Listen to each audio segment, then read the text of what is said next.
수요예배를 드리는 모든 성도님에게 하나님의 은혜와 사랑이 넘치기를 주의 이름으로 축원합니다. 오늘 우리에게 주신 하나님의 말씀은 에베소서 5장 18절로 21절 말씀입니다. 술 취하지 말라. 이는 방탕한 것이니 오직 성령으로 충만함을 받으라. 시와 찬송과 신령한 노래들로 서로 화답하며 너희의 마음으로 주께 노래하며 찬송하며 범사에 우리 주 예수 그리스도의 이름으로 항상 아버지 하나님께 감사하며 그리스도를 경외함으로 피차 복종하라. 아멘. 오늘 말씀은 성령 충만을 받으라 라는 말씀의 제목입니다. 어떤 TV 프로그램을 보니까 어떤 여성분이 짜장면을 먹는데 그 한 자리에서 10그릇을 넘게 먹는 것을 보았습니다. 그냥 막 빨아들이는데 짜장면이 그냥 막 목으로 넘어가는 것 같았습니다. 그런 분들은 배가 충만할 것 같습니다. 그렇게 많이 먹으면 다른 음식은 들어가지 못할 것 같습니다.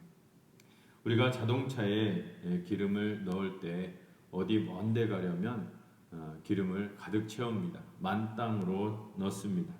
그러면 입구까지 꽉 채워줍니다. 이 세상에서 제일 미련한 사람은 술을 만땅으로 마시는 사람인 것 같습니다. 만취가 되도록 마시는 사람을 저는 제일 미련하다 생각합니다. 서양 사람들은 술 한 잔 놓고 마시는데 그리고 그 잔도 크지 않습니다. 그런데 우리나라 사람들은 폭탄주를 말아서 마십니다. 잔을 가득 채우고 그것을 한꺼번에 다 마셔버립니다. 그리고 그것으로 끝나지 않고 2차, 3차를 갑니다. 집에 돌아가면서 다 토해서 비둘기에게 먹이로 주고 갑니다. 술을 그렇게 마시고 어떻게 사는지 모르겠습니다. 기계가 정밀하게 돌아가면 소음이 나지 않습니다. 좋은 자동차일수록 비싼 자동차일수록 엔진 소리가 나지 않습니다. 오히려 기분 좋은 소리가 납니다. 그런데 기계 부품에 문제가 있고 어디 나사가 느슨하게 풀려 있다면 덜거덕 소리가 나면서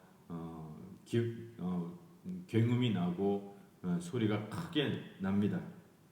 어떤 자동차는 탱크 소리가 나는데 얼마 지나지 않아 폐차해야 될 것 같다는 생각이 듭니다. 우리는 오늘 충만하다는 것을 생각해 보고자 합니다. 충만한 것은 꽉 찬 것을 말합니다. 충만하면 더 넣을 수 없습니다. 더 넣으면 넘치게 됩니다. 그런데 충만하면 좋은 소리가 나고 충만하면 기능이 원활하게 되고 가장 좋은 힘을 발휘하게 됩니다. 기계를 예로 들자면 모든 부품들이 딱 제자리에서 맞아서 움직이고 윤활유가 들어가서 소리가 나지 않고 아주 기계가 잘 작동하는 것을 볼 수 있습니다. 이것은 교회도 마찬가지입니다. 나라도 마찬가지고 이 사회도 마찬가지입니다. 서로가 잘 맞으면 소리가 날 필요가 없고 소리가 나지 않는 것입니다. 그런데 느슨하게 결합되어 있고 윤활유도 없다면 굉장히 기분 나쁜 소리가 나고 굉음이 나고 또 기계도 고장이 나버리게 되는 것입니다. 시끄러운 것은 결국 고장이 나는 것입니다. 오늘 말씀을 보면 먼저 성령 충만을 받으라고 말씀하고 있습니다. 18절 말씀에 술 취하지 말라. 이는 방탕한 것이니 오직 성령으로 충만함을 받으라. 우리는 성령님이 보혜사이시며 삼위 하나님으로 알고 있는데 성경은 성령님을 액체로 비유하기도 하고 불로 비유하기도 합니다. 성령님이 우리 마음에 임하면 우리 마음이 시원해집니다. 이것은 물로 비유해 주시는 것입니다. 성령이 또한 우리 마음에 임하면 우리 마음이 뜨거워집니다. 어떤 어려움도 이겨낼 수 있습니다. 이것은 성령님을 불로써 비유하는 것입니다. 사도 바울은 우리에게 특별한 명령을 오늘 하고 있는데 그것은 바로 성령 충만을 받으라는 것입니다. 성령 충만은 받고 싶으면 받고 받기 싫으면 말하라 그런 뜻이 아닙니다. 이것은 명령입니다. 성령 충만을 받아야 하는 것입니다. 성령 충만을 꼭 받으라는 것은 우리를 어떤 병으로 그릇으로 표현하는 것입니다. 하나님께서 말씀하시기를 내가 성령을 얼마든지 부어줄 테니까 너희 마음의 그릇에 그것을 가득 채우라. 너희 마음의 병에 성령을 가득 채우라. 이렇게 말씀하시는 것입니다. 그런데 실제로 성령을 받기가 얼마나 어렵습니까? 우리는 늘 성령에 목말라 하면서 메마른 사막과 같은 우리 마음에 성령을 부어주시옵소서, 성령의 단비를 내려주옵소서 그런 찬송을 부르고 그런 기도를 올려드리고 있습니다. 성령이 오시지 않으면 100년 동안 한 방울도 내리지 않는 비와 같습니다.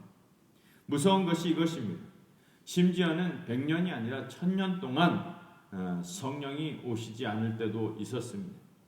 굉장히 무섭습니다. 성령이 오시지 않으면 예수 믿는 사람도 어쩔 수 없습니다. 예수 믿는 사람도 바른 삶 살아갈 수 없습니다.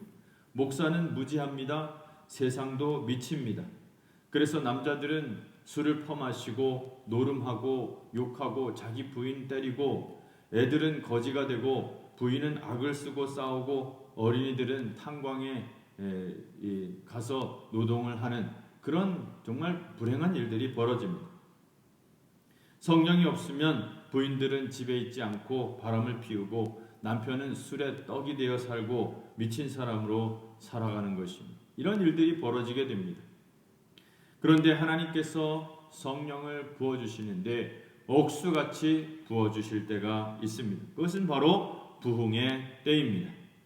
100년에 한 번 오기도 하는 부흥의 때가 임하면 성도들의 마음이 뜨거워지기 시작합니다. 부흥이 임하고 성령이 임하면 사람들이 깨닫게 됩니다.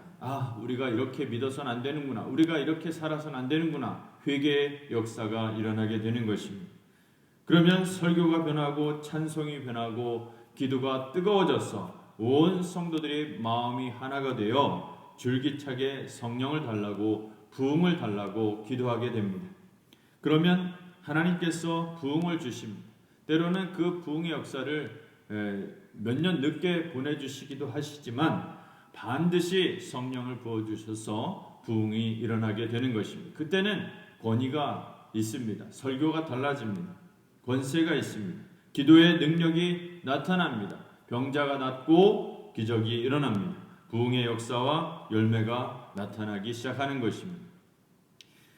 이스라엘에 3년 반 동안 비가 내리지 않은 적이 있었습니다. 3년 반 동안 비가 오지 않으니까 사람들이 그냥 미치게 되었습니다. 봄에 비가 오지 않으면 한 해 농사를 다 망칠 수밖에 없는데 3년 반 동안 비가 오지 않았으니까 사람들이 너무나 고통스러워했고 사람들이 너무나 거칠어져 있었습니다. 그런데 엘리야가 열심히 기도할 때에 갈멜산에 불이 떨어지게 되었습니다. 그리고 엘리야가 또 기도하니까 억수 같은 비가 내리기 시작했습니다.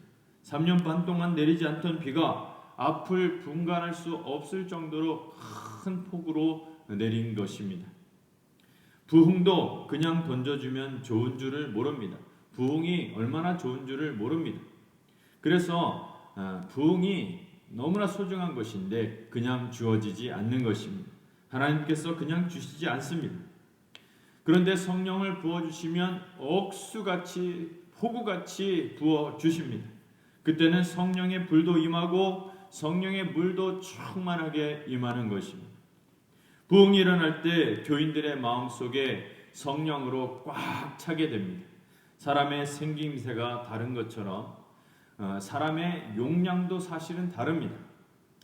물이 차는 입구가 다르고 물의 그릇의 용량이 다른 것입니다.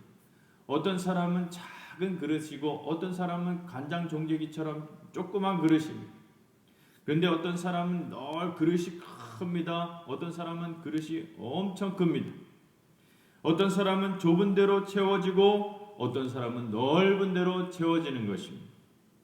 믿음이 간장그릇만한 사람은 간장그릇만하게 채워집니다. 그런데 믿음이 큰 욕조와 같이 큰 사람은 욕조와 같이 큰 그릇에도 가득 차게 되는 것입니다. 그러니까 충만은 다 충만이지만 그 힘이 다르고 그 능력이 다르고 나타나는 역사가 다르게 되는 것입니다. 작은 그릇은 작은 그릇에 충만한 것이고 큰 그릇은 큰 그릇에 충만하지만 그 충만함의 역사는 다르게 나타납니다. 그래서 우리는 어떻게 됩니까? 믿음을 크게 준비해야 하는 것입니다. 믿음의 그릇을 크게 준비해야 할 것입니다. 그런데 가끔 성령이 넘쳐버리게 되는 경우가 있는 것을 보게 됩니다. 성령이 넘치면 어떻게 됩니까? 감정 통제가 되지 않습니다. 사람에게는 감정을 넘어서서 슬프거나 기쁘거나 하면 웁니다. 춤을 추거나 통곡을 하거나 그렇게 합니다. 성경에는 성령이 넘치는 이야기도 있습니다. 예를 들어서 사울 왕에게 성령이 임하니까 사울 왕이 막 옷을 다 벗어 던지고 막 춤을 추면서 막 이상한 막 헛소리를 하면서 막 통제가 되지 못했습니다. 그러나 딱 맞는 것, 그릇의 입구까지 꽉 채워진 것을 성령 충만이라 하는 것입니다. 그 사람의 용량에 딱 들어맞는 것이 성령 충만입니다. 그 사람의 영혼에 성령이 가득한 것이 성령 충만입니다. 성령 충만하면 나타나는 현상이 있습니다. 그것은 입만 열면 하나님의 말씀이 나온다라는 것입니다. 눈만 감으면 기도가 나오는 것입니다. 걸어다니면서 찬송을 부릅니다. 그 사람의 입에서 사랑의 말, 위로의 말, 축복의 말이 나옵니다. 온유한 말이 나옵니다. 덕을 세우는 말이 나옵니다. 그런 사람은 성령 충만하기 때문에 다른 것이 들어가지 않는 것입니다. 그래서 성령 충만한 사람의 특징은 다른 사람의 말, 다른 사람의 생각이 들어가지 않습니다. 그래서 그 사람에게 욕을 하면 성령 충만한 사람은 그 욕을 알아듣지 못합니다. 저 사람이 욕하는 것을 알아듣지 못합니다. 알아듣지 말아야 할 것은 알아듣지 않는 것이 좋은 것입니다. 성령 충만한 사람은 그래서 하나님의 냄새가 납니다. 하나님의 냄새를 풍깁니다. 너무나 강한 냄새이기 때문에 사람들이 그를 주목하는 것입니다. 깨끗하고 정확하고 강한 냄새가 납니다. 그래서 성령으로 충만한 사람은 부족한 것이 없습니다. 세상의 금이나 은이나 어떤 명예보다도 하나님으로 채워져 있기 때문에 절대로 부족한 것이 없습니다. 그리고 성령 충만한 사람은 힘을 가지게 됩니다. 능력을 가지게 되는 것입니다. 기계로 비유하자면 부품들이 정확하게 맞아 있고 윤활유가 공급되어 있기 때문에 소리가 나지 않고 대신에 엄청난 힘을 발휘하게 됩니다. 기계가 가진 고유한 그 능력을 발휘하면 힘이 나타나게 되는 것입니다. 힘이 강력합니다. 또한 성령으로 충만한 사람은 아름답습니다. 얼굴에 그 아름다움이 나타납니다. 비싼 화장품을 발라서가 아니라 온화하고 따스한 힘이 얼굴에 묻어 나오는 것입니다. 그러니까 아름답습니다. 성령 충만한 사람은 아름다운 사람입니다. 성령이 임하는 것은 매우 어려운 축복입니다.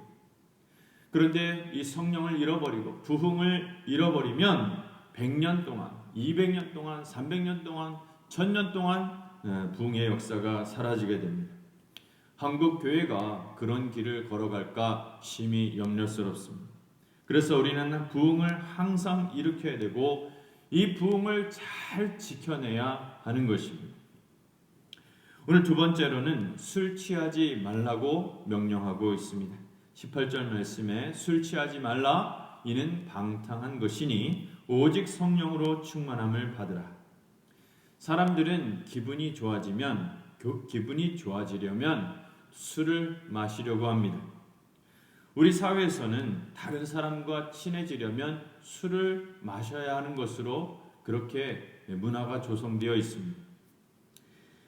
어떤 측면에서 보면 술이라는 것은 사람이 발견한 것 중에 가장 놀라운 발효식품이기도 합니다. 술은 사람의 신경을 마비시키기 때문에 술을 마시지 않을 때는 사람이 이성적이고 그래서 따지기도 많이 하고 또 논리적으로 또 분석을 잘하기 때문에 이 되는 일이 거의 없습니다. 또 사회적인 체면 때문에 사람이 딱딱하게 움직입니다. 사소한 것을 따집니다. 그런데 술을 마시면 달라집니다. 중추신경이 마비되면서 기분이 좋아집니다. 그래서 이야기가 막 잘 진행이 됩니다. 그래서 따질 만한 것도 따지지도 않고 그냥 막 넘어갑니다. 그래서 모든 거래가 술자리에서 이루어지는 경우가 많이 있는 것입니다. 술이 만취된 상태에서 길을 가면 술 마신 사람은 길을 바로 걸어가는 것 같은데 길이 올라갔다 내려갔다 한다고 합니다. 그래서 막 비틀거립니다. 운전할 때는 자기가 바르게 간다고 생각했는데 앞차가 가까워졌다 멀어졌다 하다가 급정거가 되지 않고 결국 사고를 낼 수밖에 없습니다. 그러니까 술 마시고 운전하는 것은 살인행위와 같은 것입니다. 사람들이 술을 마시기 전에는 딱 한 잔만 하자 이렇게 말을 합니다. 그래 놓고는 충만해집니다. 입을 벌리면 술 냄새가 납니다. 입만 벌리면 욕이 나옵니다. 그리고 술을 마시면 이 과격한 행동을 합니다. 유리창을 막 부수고 사람을 막 때리기도 합니다. 사람을 죽이고도 기억하지 못하는 경우도 있습니다.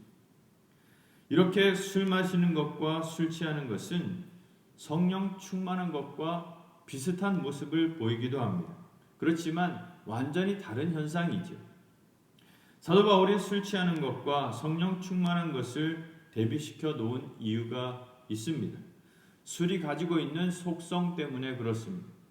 성경 당시에는 술을 예시로 들었지만 사실 중독성이 있는 모든 것에 대해 우리는 경계해야 됩니다. 술, 담배, 도박, 게임 등등 모두 중독성이 강한 것입니다. 이것을 성경은 방탕한 것이라고 말했습니다. 방탕한 것은 절제가 되지 않은 것이고 절제가 없는 것이며 사람을 온전하게 하지 못하고 사람을 비인간적으로 만드는 것입니다.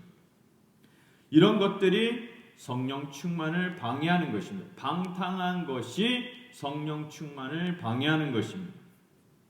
또한 성령 충만한 것을 완전히 망치는 것들이 있습니다. 그것은 음란한 것입니다. 음란한 것에 접촉하면 성령 충만한 것이 싹 고갈되어 버리는 것입니다. 그래서 우리는 성령 충만을 원하는 만큼 성령 충만을 방해하는 것이 무엇인가를 잘 알아야 됩니다. 모든 중독된 것을 끊어버리고 음란한 것에서 빠져나와야 되고 자신을 잘 지켜야 하는 것입니다. 오늘 마지막으로 하나님을 찬양하라고 말씀하여 주셨습니다. 성도들의 가장 큰 특권은 하나님을 찬송하는 것입니다. 하나님을 찬송하는 것은 위대한 것입니다. 19절 말씀에 시와 찬송과 신령한 노래들로 서로 화답하며 너희의 마음으로 주께 노래하며 찬송하며. 우리는 어렸을 때부터 노래를 배우고 노래를 부릅니다. 세상 노래가 주는 또 감동도 있습니다. 우리나라 사람들은 참 노래를 좋아하고 노래를 잘 부릅니다. 또 노래 잘 부르는 사람이 얼마나 많은지 모릅니다. 또 요즘 트로트가 열풍입니다.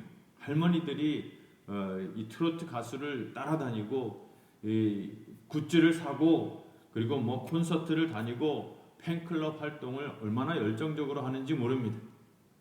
다 교회 나오셔야 될 분들이 다 지금 트로트 가수 따라다니고 있는 것 같습니다. 세상 노래는 주로 사랑에 대한 노래인데 대부분 이루어지지 못한 그런 사랑, 이룰 수 없는 사랑, 지금은 남의 사람이 되어 있는 그런 사람을 그리워하면서 노래를 부르고 있습니다. 그런 노래를 부르고 그런 노래를 듣고 하면서 사람들은 감동을 받고 막 눈물을 막 흘립니다. 그렇지만 세상 노래가 아무리 사람들에게 감동을 주고 기쁨을 준다 할지라도 사실은 그것은 일시적인 것일 뿐이며 수준이 매우 낮은 것에 불과한 것입니다. 그런데 우리가 하나님을 찬송하는 것은 일시적인 것이 아닙니다. 하나님을 찬송하는 것은 수준이 굉장히 높은 것입니다. 세상 노래를 부르는 것과 하나님을 찬양하는 것은 그 규모가 다른 것이고 그 영향력이 다른 것입니다. 마치 통기타를 두들기면서 혼자 노래하는 것과 오케스트라와 같은 큰 악단이 메시아와 같은 그런 장엄한 그런 곡을 연주하는 것과 같은 것입니다. 이것은 이 스케일의 차이가 어마어마하게 다르고 비교될 수 없습니다. 그래서 우리 성도들은 건성으로 노래하지 말아야 되고 마음으로 노래해야 하는 것입니다. 악보만 따라하는 것이 아니라 마음으로 노래할 수 있어야 하는 것입니다. 말씀에 보면 시와 찬송과 신령한 노래들이라고 이렇게 말하고 있는데 시는 1차적으로 시편을 가리키는 것입니다. 그래서 종교개혁자들까지는 시편만 가지고 노래를 불렀습니다. 시편만 불렀습니다. 그런데 여기서 찬송이라는 것은 전문 음악인들이 작곡을 하고 교회의 검증을 받은 찬송을 말하는 것입니다. 그래서 우리 찬송가에 있는 곡들이 대표적으로 교회의 검증을 받은 곡이라 할 수 있겠습니다. 찬송가 위원회에서 곡과 가사를 검증받은 것이기 때문에 매우 훌륭한 곡들이라 할 수 있겠습니다. 또한 신령한 노래라는 것은 복음선거와 같이 교회의 공식적인 공인을 받은 것은 아니지만 우리에게 은혜를 주는 노래들이라 할 수 있습니다. 또 우리 찬송가 중에는 영국 국가라든지 독일 국가와 같은 그런 곡조가 들어와 있기도 합니다. 또 옛날에는 아리랑 곡조를 가지고 거기에다가 하나님의 말씀을 붙여가지고 그렇게 찬송가를 부르기도 했고 또 창가를 가지고 부르기도 했습니다. 주님 고대가라는 노래는 10절이 넘는다고 합니다. 이런 것은 세상 노래를 가지고 이 주님 사랑하는 가사를 붙여서 그런 만든 곡들이 많이 있습니다. 공인된 것은 아니지만 교회의 공식적인 공인을 받은 것은 아니지만 얼마든지 그렇게 부를 수 있는 것입니다. 우리 그리스도인들은 찬송을 좋아합니다. 그런데 교단마다 차이는 있습니다. 어느 교단에서는 지금도 악기를 연주하지 않는 그런 교단도 있습니다. 악기를 인정하지 않는 교단도 있고 오르간만 연주하거나 아니면 오르간이나 피아노까지만 허락한 그런 교단도 있습니다. 하지만 찬송하는 마음은 다 같다고 생각합니다. 꼭 악기가 뭐냐가 중요한 것이 아니라 찬송하는 마음은 같습니다. 주님을 찬송하는 방법은 다양하지만 하나님께서는 모든 찬양을 기쁘게 받아주십니다. 진정한 성도는 예배 중에도 찬송하고 집에서도 찬송하고 길을 걸어가면서도 찬송을 부릅니다. 죽을 때도 찬송을 부릅니다. 왜냐하면 우리의 영원한 축복이고 우리의 영원한 특권이기 때문입니다. 오늘 말씀을 통해서 우리는 성령 충만에 대해 생각했습니다. 성령 충만을 받아야 됩니다. 이것은 주님의 명령입니다. 성령 충만을 받아서 걸어가면서도 기도하고 걸어가면서도 매일 찬양하고 매일 기도하고 말씀을 읽고 말씀으로 충만한 삶을 살아가시기를 바랍니다. 성령으로 충만하여 하나님의 능력이 가득하고 입을 열어 복음을 전하고 사랑의 말을 전하고 온유한 말로 덕을 세우는 성도와 믿음의 가정이 되시기를 주의 이름으로 축원합니다. 기도하겠습니다. 거룩하신 하나님 아버지, 오늘 우리를 사랑하시어 은혜로 불러주시니 감사 찬양을 드립니다. 하나님의 말씀과 기도로 거룩한 삶을 살아가고 하나님의 성령으로 충만하여 죄를 이기고 하나님의 역사를 드러내고 증거하는 삶을 살아가는 성도가 되게 하여 주시옵소서. 죄악으로 가득 찬 이 세상을 믿음으로 살아가고 성령 충만하여 죄를 이기게 하시며 모든 유혹과 시험을 극복하는 신앙이 되어 정금과 같이 주님 앞에 드러나게 하여 주시옵소서. 우리의 속사람을 강건하게 하시고 주의 능력으로 붙들어 주셔서 주께 영광이 되게 하시고 우리에게 맡겨진 사명을 감당할 수 있게 하여 주시옵소서. 믿음의 가정을 붙잡아 주시고 사랑이 가득하게 하시며 양식이 풍성하게 하시고 하는 일마다 형통케 하옵소서. 귀하신 우리 구주 예수 그리스도의 이름으로 간절히 기도하옵나이다. 아멘.